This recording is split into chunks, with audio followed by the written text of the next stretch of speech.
Ladies and gentlemen, how are you guys doing? Thursday, July the 28th, 2022. Thank you for joining me once again for another metallic episode of Music of Destruction. Bringing you the best in metal-related content on the number one fucking metal channel on the platform. If you want catering and someone that holds back only saying what you want to hear, you're in the wrong fucking place. If you missed anything in the past week, click the eye in the upper right corner, bring down the menu, everything you need to get caught up is there. I'd really appreciate it. Remember to hit that subscribe button down below, turn on that bell for all notifications. I'd really appreciate it. One of the hardest working and most honest channels on the fucking platform in the niche of metal. Not enough YouTubers are like this. JD from NY206 is another one who's brutally honest and upfront, and he's got 134,000 subscribers. So you know what? Any doubters out there, fucking watch me. Welcome to Top 15 Thursdays here on the channel. Once again tonight, I'm excited for another one in this series, as I'm sure many of you are. You seem to really love me doing these types of videos. We're going to be getting back to doing metal by country as I go through all the way up to 2022. Probably going into 2023 actually, which will be, those videos will be a little less sparse as the years continue, but we'll always do top 15s here on the channel. Anyway, we've entered the 2000s. We're doing my top 15 metal albums of 2003 tonight. Some stellar bands doing great music, especially in the third wave of black metal, funeral doom metal, the resurgence of thrash, and traditional heavy metal, which has all been awesome throughout the 2000s, some of the 2010s, and a bit of this 2020 as well, or the 2020s I should say. But yeah, man, really awesome to see these genres branching off into different areas of metal and adding new ideas and stuff like that, with the exception of slam and modern tech death fucking bullshit. Fucking garbage. And of course, deathcore. By that, has that fucking cow not been milked dry yet? The deathcore craze? Anyway, whatever. Never catch me listening to that fucking bullshit. Anyway, I hope you guys enjoy this one. We're just going to get into it right now. Coming in at number 15, Aborted with Gormageddon, The Saw and the Carnage Done, released in 2003 on Listenable Records. Belgian brutal death metal legends here. Aborted's one of those bands that I got into in the early 2000s. I still love their early work. They kind of fell by the wayside for me in later releases, though some of their later stuff is really good. They kind of had like this period where they were almost approaching metalcore death metal. Yeah, at one point. But yeah, this is just straight up evisceration, face-melting speed and brutality, and sonic aggression cranked to the fucking nines. I'm going to get some early Aborted. This is one of my favorites from them. Gormageddon, The Saw and the Carnage Done will rip your fucking face off. This is pure brutal death metal brilliance. Number 15, Aborted with Gormageddon, The Saw and the Carnage Done.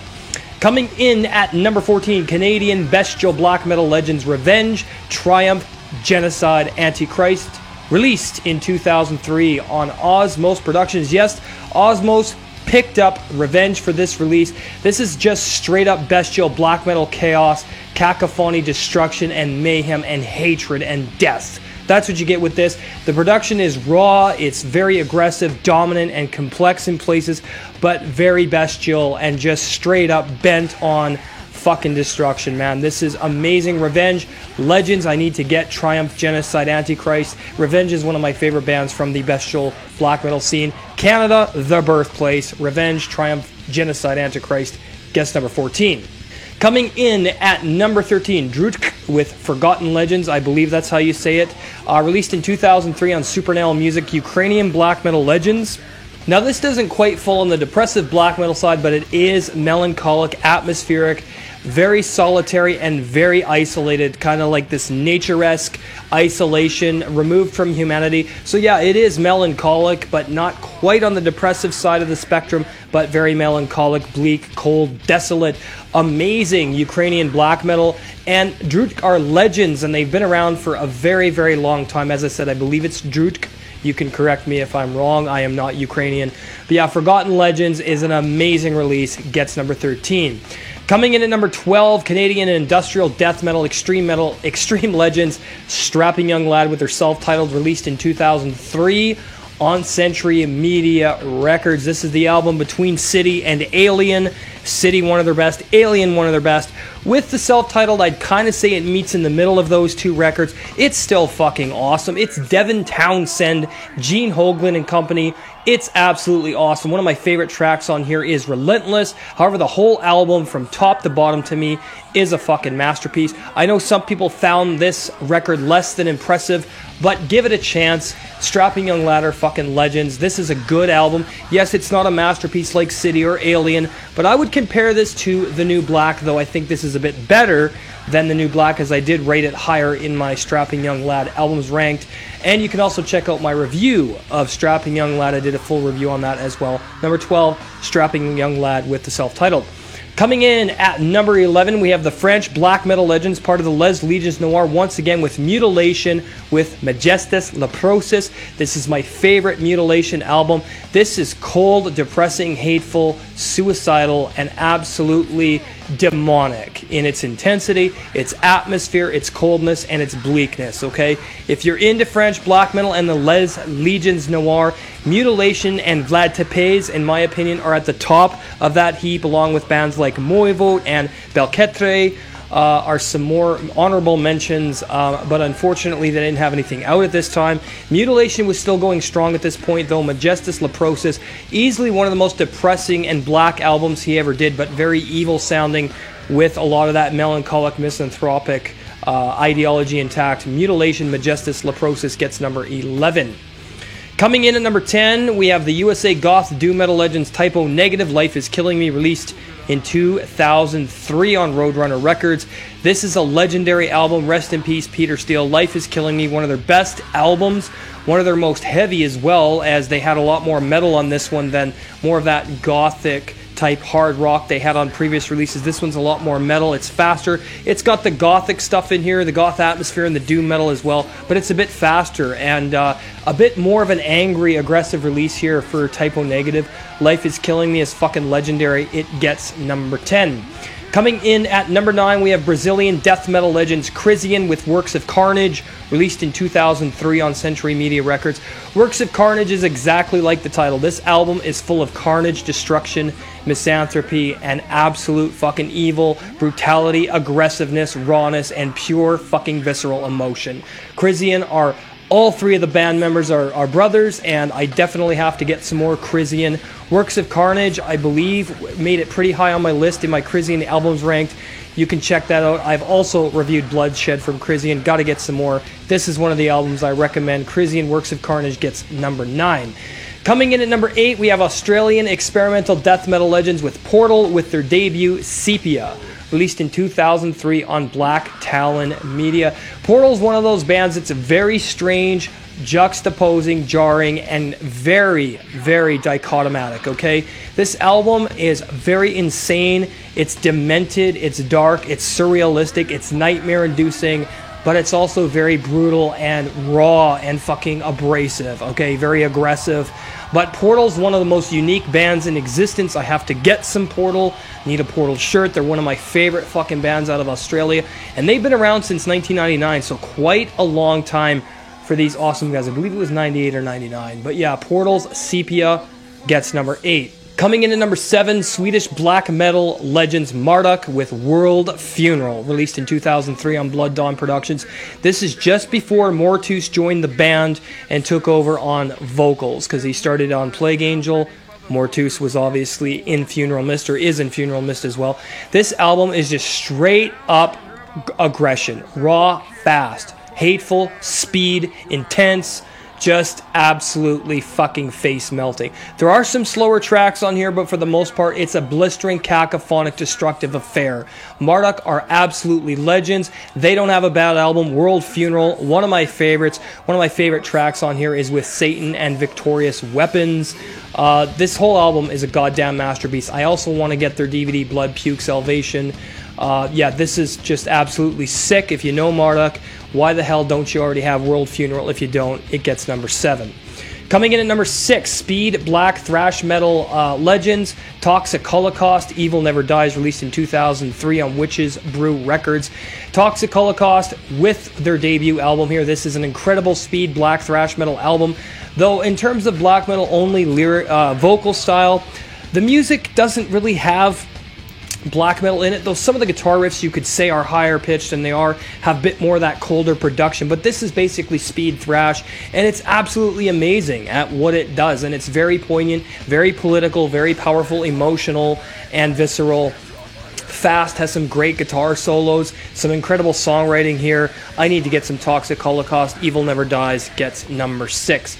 Coming in at number 5, Swiss cosmic black metal legends Dark Space with their first album titled One, released in 2003 on Haunter of the Dark Records. This is a very cold, cosmic, nothingness-filled album, very atmospheric, very hypnotic, fast, aggressive, and dark and heavy.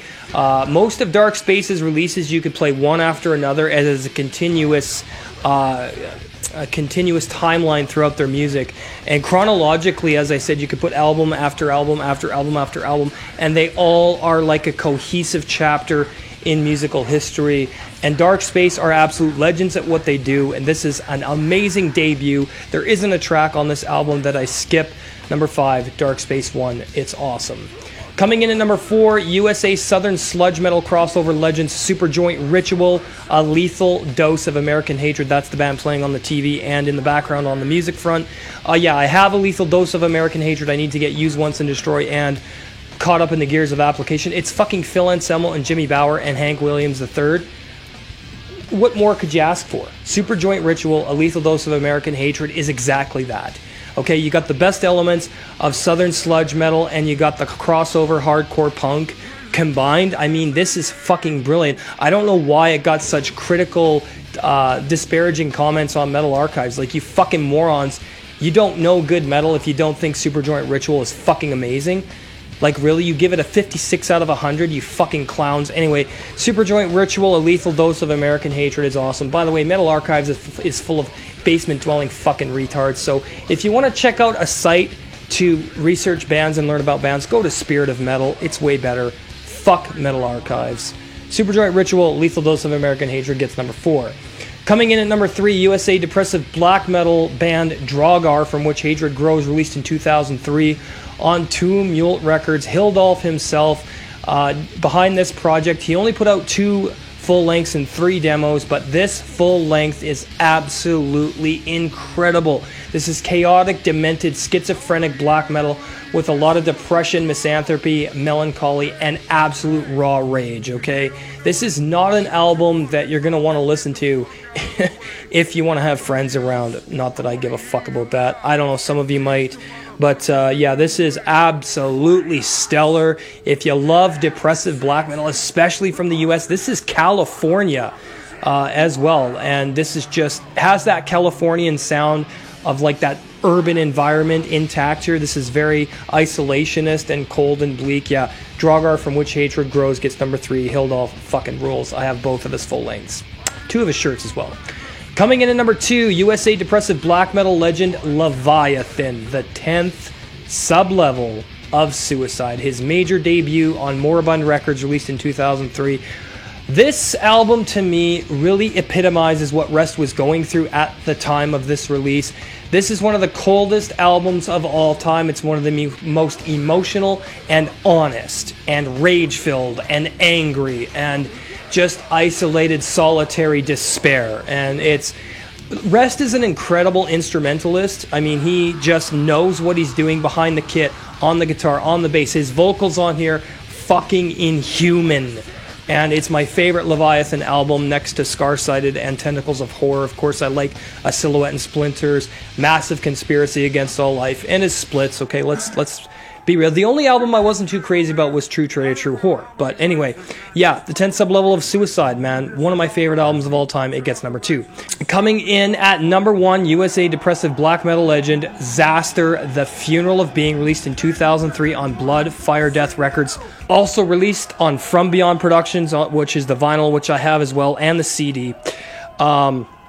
Yeah, The Funeral of Being is exactly what it sounds like. This is nightmarish, surrealistic, poisonous, depressing, misanthropic, cold, bleak, and hateful. fucking black metal from the master himself, Malefic, okay? And when he quit black metal, I was disappointed, but 2010's Portal of Sorrow sounded less than inspiring. He was at the end of the black metal time when he did All Reflections Drained, which is a great album. That's where he should have stopped, okay? But yeah, The Funeral of Being, brilliant record. Nocturnal Poisoning is as well, so is To Violate the Oblivious, Telepathic with the Deceased, Subliminal Genocide, Defective Epitaph, All Reflections Drained. Everything he's done is amazing. He's also done a lot of splits as well. But yeah, it's fucking Xasthur's The Funeral of Being. It was going to make number one. He's my favorite one-man black metal artist of all time. 100%. All right, there you have it. Another top 15 in the books here on the channel. Hope you enjoyed the premiere. If you're new to the channel, subscribe, turn on that bell for all notifications. Merchandise, Teespring, link in the description, as well as bonfire.com/store/music-of-destruction. Putting up new merch designs tomorrow. I will get to it after I do Metal Album Warfare Fridays. Yeah, thank you to everybody who bought merch. Join the channel, become an MOD Elite. Amazing perks, $4.99 per month. Hit the join button, get access to exclusive content, review requests within reason, band interviews and promotions if you have a band, collaborations if you have a metal YouTube channel, and if you're a metal YouTuber, I'll help you with thumbnails, search engine optimization, and tagging your videos, etc., etc. Thank you guys for watching. We'll see you for Metal Album Warfare Fridays. Hails.